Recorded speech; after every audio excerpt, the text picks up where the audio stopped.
baadiyyaa si eega siif lafa qalbii bakka qilleensi qulqulluu bosonni magariisa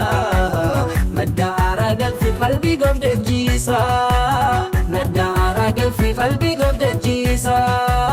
sagalee kiloole simbirroo fi bineensa nuufta isin jireedhaan foon hunda ta'u miseensa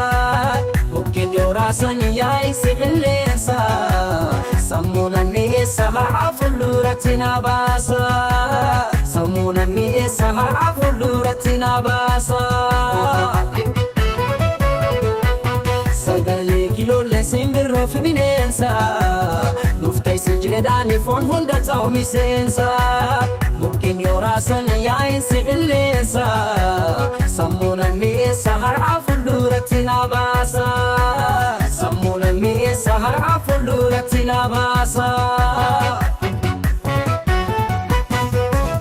of dhaggeeffadhee miira koo dubbista iyyaara yaadaan addunyaa keessa bubbista ani eenyu jettee of keessaa si barbaada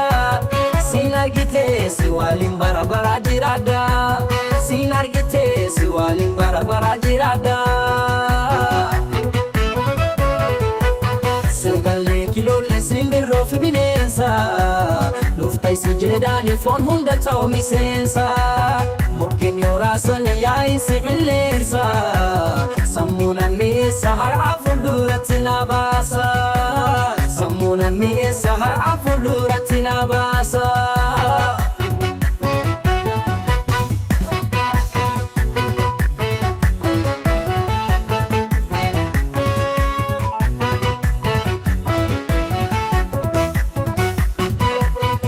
magaalaa dhuguura biyyaa baadiyyaa Oromoo si faarsu guyyaa guyyaa